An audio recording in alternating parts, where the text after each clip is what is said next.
बहुत सुंदर। हमारा सौभाग्य है कि हम आपका सम्मान कर रहे हैं।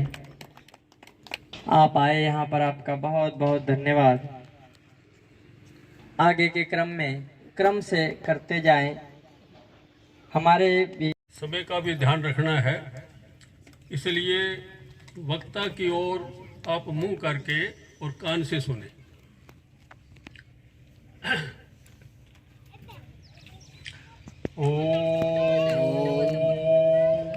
त्वं हि नः पिता वसो त्वं माता शतक्रतो बभूविथ अधाते सुम्नमीमहे। श्रद्धे इस कार्यक्रम के, इस यज्ञ के ब्रह्मा नाम का तो मुझे ध्यान नहीं, विद्वत वृंद, पूजनीय मातृशक्ति, आर्य सज्जनों, 4 मैं अध्यापक रहा हूँ। गुरुकुल आर्य नगर में मैंने 56 वर्ष पढ़ाया है।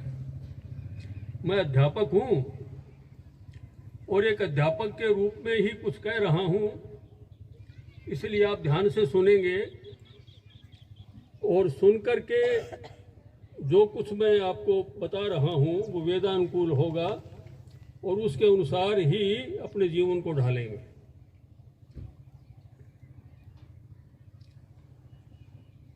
एक सृष्टि की आयु 4 अरब 32 करोड़ वर्ष होती है, याद कर लें। एक सृष्टि की आयु 4 अरब 32 करोड़ वर्ष होती है और इतना ही समय प्रलय का होता है। प्रलय जब होती है वो भी 4 अरब 32 करोड़ वर्ष की होती है। अब लगभग सृष्टि को बने हुए आधा समय बीत गया है, आधा समय लगभग और है।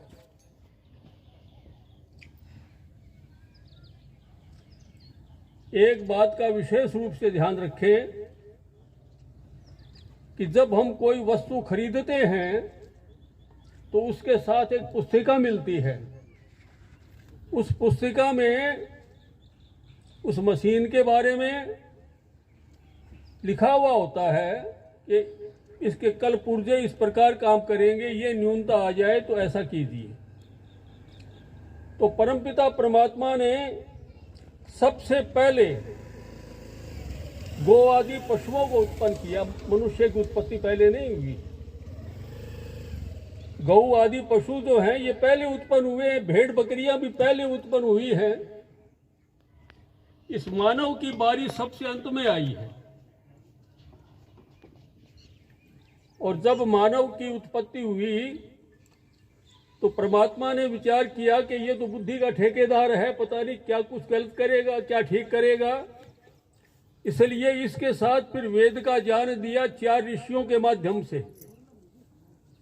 संक्षेप से कह रहा हूं, समझ लेना, आपने ये बातें कई बार सुनी हैं।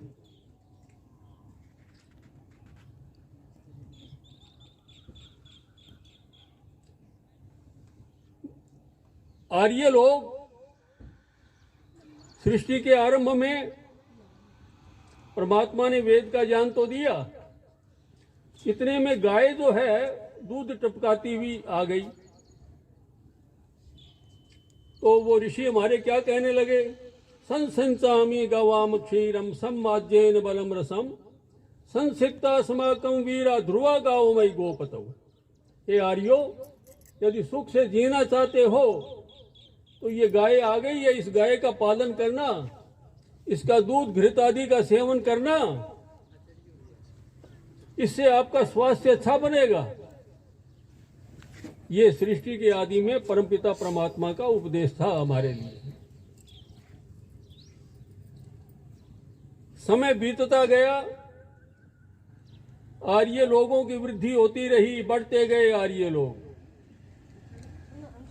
और सबसे पहले जिस स्थान को आर्यों ने बसाया वह आर्यावर्त है, आपका ये देश। आर्यावर्त जो है, इस आर्यावर्त में सबसे पहले तिब्बत में आर्यों की उत्पत्ति हुई, ये तो आपने पढ़ा और सुना है। और तिब्बत आर्यवर्त का ही एक भाग था, अलग नहीं था। और परमपिता परमात्मा ने फिर वेद का ज्ञान दिया, और वेद का ज्ञान जो है हमारे ऋषि मुनि आदि काल से ही देते आ रहे हैं, जिससे कि आर्य लोग भटके नहीं और अपना जीवन जो है सुंदर ढंग से व्यतीत करें। उनमें से एक ऋषि ने कहा कि यदि जीना चाहते हो तो अग्निहोत्र मत छोड़ना। अग्निहोत्र क्या है? अग्नि में घृत आदि डालना और उत्तम जो जड़ी बूटियां हैं उनको डालना।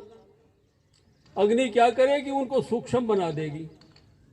साइंस का एक नियम है, जिन्होंने केमिस्ट्री पढ़ी है, कि जितनी वस्तु सूक्ष्म होगी उतनी वो अधिक शक्तिशाली होती है।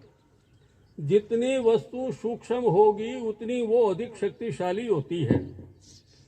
और अग्नि से बढ़कर और कोई ऐसा पदार्थ है नहीं जो जड़ी बूटियों को सूक्ष्म बना दे।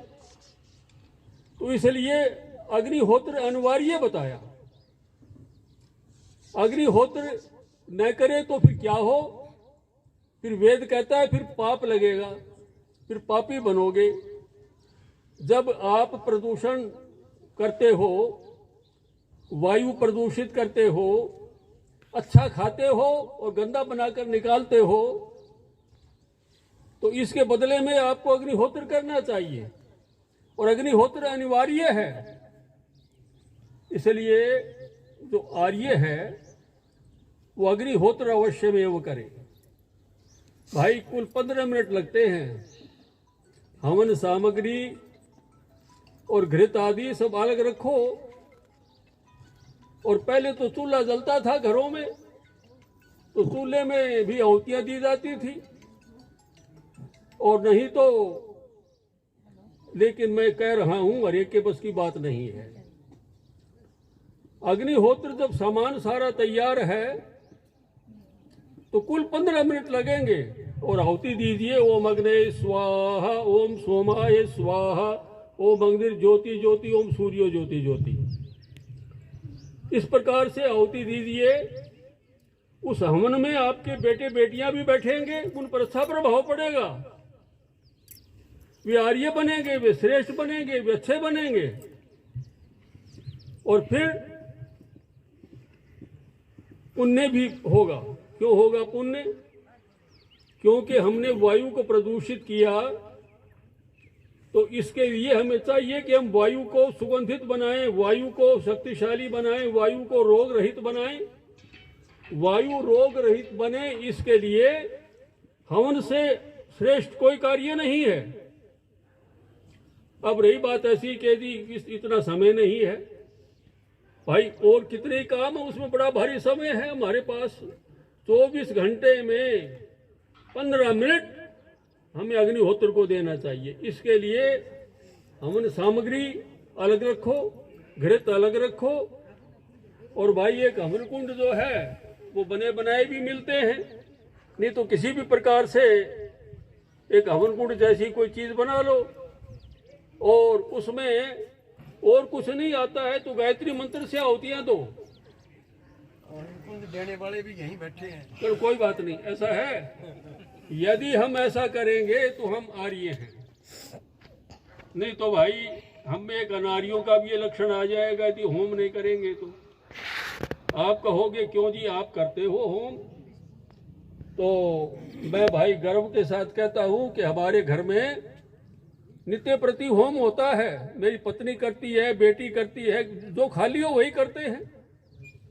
इसलिए हम उनमें गूगल एक ऐसा पदार्थ है जो अनेक रोगों को नष्ट करने वाला है। ये जो गूगा वीर है ना, जो एक पर्व आता है, ये गूगा वीर था, अब पाखंडियों ने कुछ और ढंग से बना लिया। ये गुरु गोरखनाथ ने गूगल की औषधि बना करके दी थी, जिससे गूगा पैदा हुआ था। इसलिए गूगल अपने घर में रखो, हवन सामग्री रखो अच्छी, और भाई 15-20 मिनट निकाल करके हवन करने का प्रयास करो। ना जी प्रतिदिन तो नहीं, प्रतिदिन नहीं तो भाई साप्ताहिक कर लो, साप्ताहिक नहीं तो मासिक कर लो। ये विद्वानों को अपने घर में बुलाओ, वेद मंत्रों का उच्चारण कैसे होता है उनसे सीख लो। ओम भूर्भुवः स्वः नहीं बोलना चाहिए, उच्चारण ठीक होना चाहिए। ओम भूर्भुवः स्वः, पूर्ण विराम, थोड़ा रुको। तत्सवितुर्वरेण्यं भर्गो देवस्य धीमहि, थोड़ा रुको। धियो यो नः, न बोलोगे तो न का अर्थ नोट हो जाएगा। हे परमात्मा हमारी बुद्धि अच्छे कामों में मत लगाना, न का अर्थ नोट हो जाएगा। और धी यो न के आगे तो बिंदु लगे हुए हैं। धियो यो नः प्रचोदयात्, हे परमात्मा हमारी बुद्धि सदा उत्तम कार्यों की ओर लगे। बताओ आर्य जो है गलत काम कब करेंगे? जब हम प्रतिदिन करेंगे। तो ये सबके बस की बात नहीं है। जो करना चाहे तो अग्निहोत्र अपने घर में नित्य प्रति करे। और मैं आपको ठीक कहता हूँ कि सारा सामान तैयार है तो 15 मिनट से अधिक नहीं लगेंगे। बहुत बड़ा हवन करने की आवश्यकता नहीं है। तो यदि ऐसा करोगे तो सब कुछ ठीक होगा। इत्योम शाम।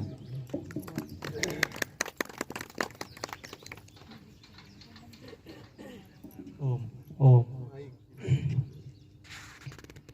आदरणीय आचार्य जी का बहुत बहुत धन्यवाद, आभार प्रकट करते हैं कि हमें यज्ञ के विषय में, हमारे परिवारों में यज्ञ होना चाहिए, इस यज्ञ को ऋषि दयानंद ने इतना सरल बना दिया जो हम आराम से कर सकते हैं।